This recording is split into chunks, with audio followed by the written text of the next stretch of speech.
Hello everyone, this is Ratan Kumar Burman. I will teach us spoken English some rules. So today day 3 অর্থাৎ আমরা আজকে 3 নম্বর দিনে হাজির হয়েছি এবং 3 নম্বর দিনে আমরা যেটা শিখব সেটা হচ্ছে সর্বপ্রথম হচ্ছে পার্সন সম্পর্কে আমরা একটু ধারণা নেব এবং পার্সনের ব্যবহারগুলো নিয়ে আলোচনা করব আজকের এই ক্লাসে। এবং তারপরে যেটা শিখব সেটা হচ্ছে পার্সন প্লাস মিনিং, পার্সনের অর্থ এবং এক্সাম্পল দিয়ে উদাহরণ দিয়ে আমরা পার্সনের ব্যবহারগুলো সম্পর্কে জানব। 2 নম্বর হচ্ছে টেন্স হেল্পিং ভার্ব, অর্থাৎ টেন্সের যে সাহায্যকারী ভার্বগুলো আছে সেগুলোর ব্যবহার এবং সেগুলো কি অর্থে ব্যবহৃত হবে সেগুলো সম্পর্কে জানবো। 3 নম্বর হচ্ছে ডেইলি লাইফ সেন্টেন্স, আমাদের দৈনন্দিন জীবনে যে সেন্টেন্সগুলো সচরাচর প্রয়োজন হয় সেই সেন্টেন্সগুলো নিয়ে আমরা আলোচনা করব। ওকে, তো প্রথমত হচ্ছে পার্সন আই সম্পর্কে, অর্থাৎ আই এটা আমরা মূলত হচ্ছে ফার্স্ট পার্সন বলবো আইকে, এবং এটা হচ্ছে সাবজেক্ট আকারে বসে। আই এর বাংলা অর্থ হচ্ছে আমি। এখন আমি দিয়ে একটা বাক্য তৈরি করতে হলে আমরা পারবো হচ্ছে আমি স্কুলে যাচ্ছি বা আমি স্কুলে যাইতেছি, যেটার ইংরেজি আসবে I am going to school. তো এটা মূলত সাবজেক্টের জায়গায় বসে এবং এটা সাবজেক্ট রূপে কাজ করে। ওকে, দ্বিতীয়ত আই এর অবজেক্ট ফর্ম হচ্ছে মি। মি মানে হচ্ছে আমাকে, মি অর্থ আমাকে। তো আমাকে দিয়ে আমরা একটা বাক্য তৈরি করব, আমাকে বইটি দাও, আমাকে বইটি দাও, যার ইংরেজি শব্দ গিভ মি দ্য বুকস। তো এই মিটা সাধারণত অবজেক্টের জায়গায় বসে। ওকে, ভার্বের পরে বসতে পারে বা বাক্যের শেষে বসতে পারে, মাঝখানেও বসতে পারে, তবে অবজেক্ট আকারে ব্যবহৃত হয়। ওকে, মাই, মাই হচ্ছে পজেটিভ, যেটা হচ্ছে মূলত ব্যক্তিকানা, মালিকানা বা একটা অধিকার বুঝাবে, সেটা হচ্ছে পজেটিভ, এবং মাইটা এখানে পজেটিভ আকারে বসে। মাই শব্দের অর্থ হচ্ছে আমার। যেমন এই বাড়িটি আমার, অর্থাৎ এখানে মালিকানা বুঝাবে। This is my house. Okay, মাইটা এখানে হচ্ছে পজিটিভ, এবং পজিটিভের পরে অবশ্যই একটা নাউন থাকবে। যে মাই এর পরে হাউস আছে, হাউস হচ্ছে নাউন। সো মাই অর্থাৎ পজিটিভ গুলো যেখানে যাবে তারপরে একটা নাউন অবশ্যই থাকবে। ওকে, মাইন, মাইন মানে আমার। এটাও মূলত হচ্ছে পজিটিভের মতোই কাজ করে, তবে এটা ব্যবহৃত হয় বাক্যের শেষের দিকে। যেমন এই বইটি আমার, দিস বুক ইজ মাইন, অর্থাৎ এই যে মাইনটা আছে এটা হচ্ছে শেষে বসছে। মাই ভিএস মাইন দুটার অর্থই হচ্ছে আমার, তবে কে কোথায় বসে? মাই বাক্যের মাঝামাঝি স্থানে বসে, মাইন বাক্যের শেষে বসে, যেটা আমি কিছুক্ষণ আগে বললাম। ওকে, এবারে উই, উই মানে হচ্ছে আমরা। এটি মূলত সাবজেক্টের জায়গায় বসে। যেমন হচ্ছে আমরা বই পড়িতেছি, আমরা একটা হচ্ছে সাবজেক্টের জায়গায় বসছে, যে কাজ করে সে হচ্ছে সাবজেক্ট। তো এই উইটা এখানে সাবজেক্টের জায়গায় বসছে, এবং এটার ইংরেজি হচ্ছে উই আর রিডিং বুক। এখানে উইটা হচ্ছে প্লুরাল ফর্ম, যার জন্য কিন্তু এখানে আর হয়ে গেছে, অর্থাৎ আর হয়ে আসছে। অর্থাৎ প্লুরাল নাম্বারের মানে সাবজেক্ট যদি আমাদের প্লুরাল থাকে তাহলে ভার্বটাও আমাদের প্লুরাল নিতে হবে। এই ক্লাসটি পাবো আমরা একটু পরেই। আস অর্থাৎ আমাদের বা আমাদেরকে, উই এর অবজেক্ট ফর্ম হচ্ছে আস।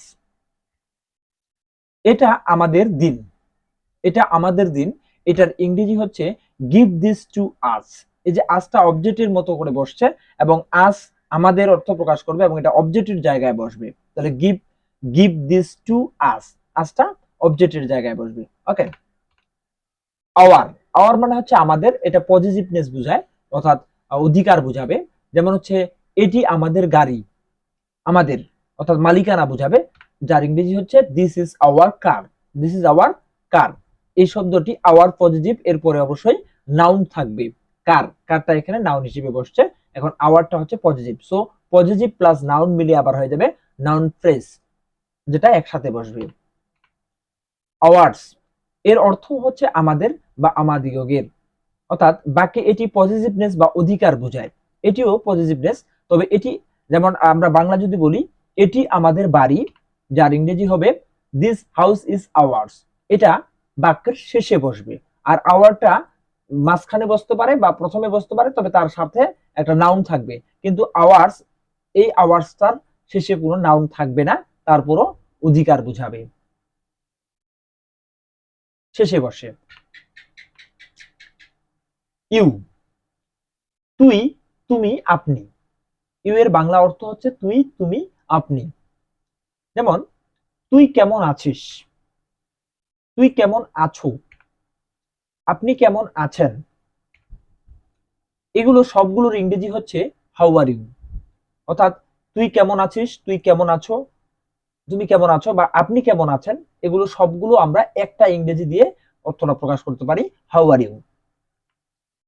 এখানে ইউকে আমরা মানে এখানে ইউকে আমি সিঙ্গুলার হিসেবে ব্যবহার করলাম। এবারে ইউ মানে তোরা বা তোমরা বা আপনারা। তোরা সবাই যেতে পারিস, তোরা সবাই যেতে পারো, আপনারা সবাই যেতে পারেন, এগুলো সবগুলোই আমরা ইউ অল মে গো এই ইংরেজিটার মাধ্যমে প্রকাশ করতে পারি। এখানে ইউটা হচ্ছে প্লুরাল হিসেবে ব্যবহৃত হয়েছে। ইউর, এটাও পজিটিভ, যার বাংলা অর্থ হচ্ছে তোর, তোমার বা আপনার। তোমার চোখ খোলো, ওপেন ইউর আইস। এই যে ইউরটা পজিটিভ, এই পজিটিভের পরে আইসটা হচ্ছে নাউন হিসেবে বসছে। অর্থাৎ এই পজিটিভের পরে, অর্থাৎ যে কোনো পজিটিভের পরে আমাদের অবশ্যই নাউন থাকতে হবে। ইয়োর্স, যার অর্থ হচ্ছে তোদের, তোমাদের, আপনাদের, তোর, তোমার, আপনার।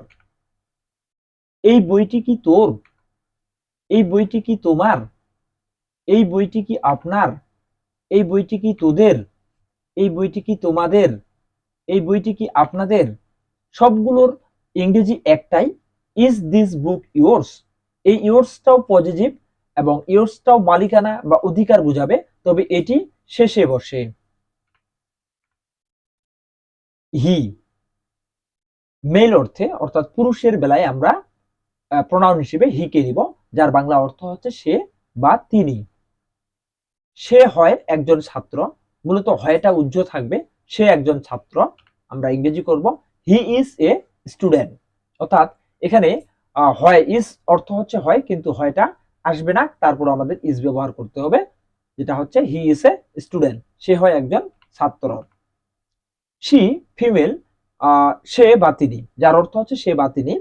যেমন সে হয় একজন ছাত্র, এখানে হয়টা উজ্জ্ব থাকবে, সে একজন ছাত্র, যার ইংরেজি হচ্ছে শি ইজ এ স্টুডেন্ট। হিম, হিম হচ্ছে হি এর অবজেক্ট ফর্ম, যেটা পুরুষ অর্থে ব্যবহৃত হবে, যার অর্থ তাকে, যার অর্থ তাকে। যেমন আমি তাকে চিনি না, আই ডোন্ট নো হিম। এটা অবজেক্ট আকারে বসবে এবং বাক্যের শেষে বসতে পারে, মাঝখানেও বসতে পারে।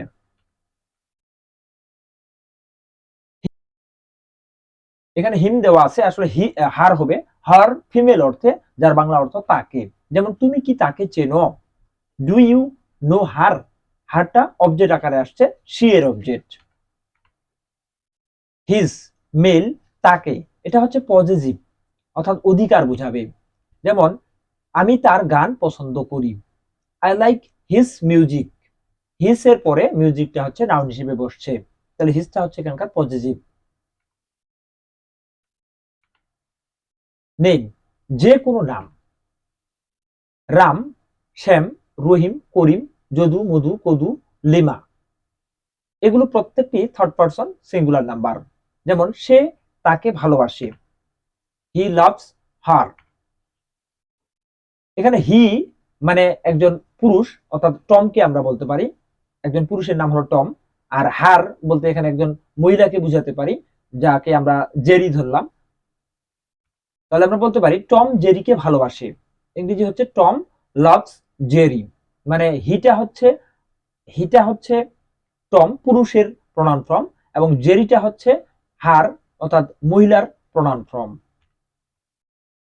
ইট, ইট অর্থ ইহা, এটা তাকে দাও, গিভ ইট টু হার। এখানে হারটা ফিমেল অর্থে, অর্থাৎ ইটটাকেই আমরা ফিমেল অর্থে ব্যবহার করছি, কারণ শেষে যে হার বসছে এই হারটা ফিমেলকে বুঝিয়েছে, যার জন্য ইটটা এখানে ফিমেল অর্থে ব্যবহৃত হয়েছে। ইট, ইহা, এটা তাকে দাও, গিভ ইট টু হিম। এখানে হিমটা মেল অর্থে ব্যবহৃত হয়েছে, যার জন্য ইটটা মেল অর্থে অর্থাৎ পুরুষ অর্থে ব্যবহৃত হয়েছে। অর্থাৎ এটা তাকে দাও মানে যাকে দেওয়া হবে সে হচ্ছে পুরুষ।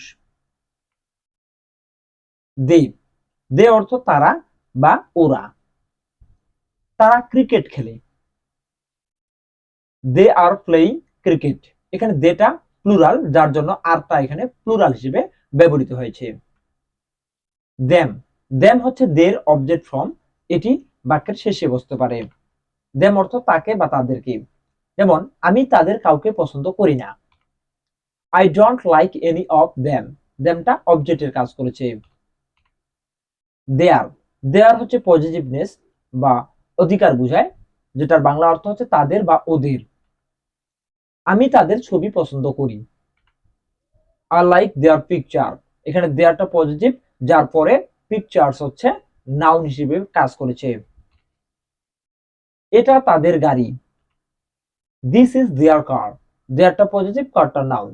সো দেয়ারটা হচ্ছে পজিটিভ এবং এটা হচ্ছে দের, দের পজিটিভ হচ্ছে দেয়ার। দেয়ার্স, তাদের বা ওদের, এটিও পজিটিভনেস, তবে এটি বাক্যের শেষে বসে। যেমন ওই বইটি তাদের, দ্যাট বুক ইজ দেয়ার্স, এটি বাক্যের শেষে বসে। এই ধারণা তাদের, দিস আইডিয়া ইজ দেয়ার্স, এই ধারণাটি তাদের, দেয়ার্সটা এখানে শেষে বসছে। প্রোনাউন এবং পার্সন, অর্থাৎ প্রোনাউন এবং পার্সন, এই পার্সন গুলো প্রত্যেকটি হচ্ছে প্রোনাউন।